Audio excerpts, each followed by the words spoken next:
क्या अमर होना सच में वरदान है या सबसे बड़ा श्राप?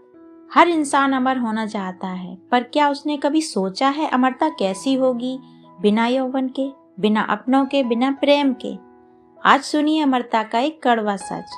एक बार की बात है, एक राजा था। सत्ता, धन और सम्मान सब कुछ था उसके पास। फिर भी उसके मन में एक डर रहता था, मृत्यु का डर। उसी डर को लेकर वह एक संत के पास पहुंचा, जो राज्य से बाहर एक पेड़ के नीचे तपस्या कर रहे थे। राजा ने पूछा, हे स्वामी, क्या कोई ऐसी औषधि है जो मुझे अमर बना दे? संत मुस्कुराए और बोले, राजन, तुम्हारे सामने 2 पर्वत हैं, उन्हें पार करो, वहां एक झील मिलेगी, उसका पानी पी लेना, तुम अमर हो जाओगे। यह सुनकर राजा तुरंत निकल पड़ा। दोनों पर्वत पार कर एक झील तक पहुंचा और जैसे वह पानी पीने को झुका, उसे किसी की कराह सुनाई दी। उसने आवाज का पीछा किया तो देखा एक बूढ़ा कमजोर व्यक्ति दर्द से तड़प रहा था। राजा ने वहां जाकर पूछा, तुम कौन हो और यहाँ क्यों पड़े हो?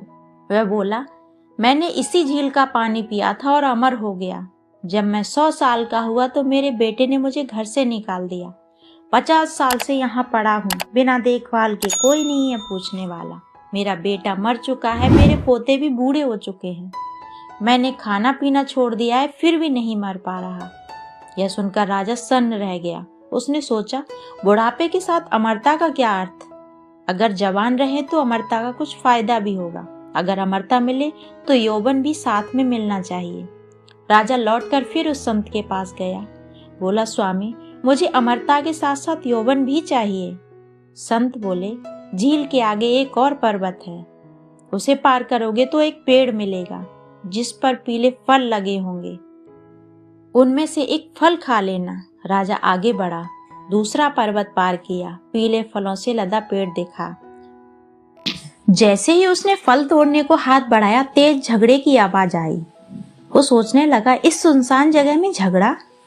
तब राजा ने देखा 4 जवान आदमी आपस में लड़ रहे थे। वहां जाकर राजा ने पूछा, तुम लोग क्यों झगड़ रहे हो आपस में? एक बोला, मैं 250 साल का हूँ, मेरे बगल वाला 300 साल का है, ये मुझे मेरी संपत्ति का हिस्सा नहीं दे रहा है।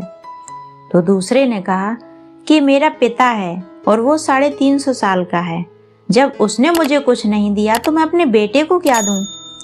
उसने अपने 400 साल पिता की ओर इशारा किया। सबकी एक ही शिकायत थी, अंतहीन जीवन और कभी खत्म न होने वाला लालच। उन्होंने कहा, इसी झगड़े के कारण गांव वालों ने हमें गांव से निकाल दिया, क्योंकि हम हर दिन ऐसे ही लड़ते थे। राजा का हाथ कांप गया, फल नीचे गिर गया।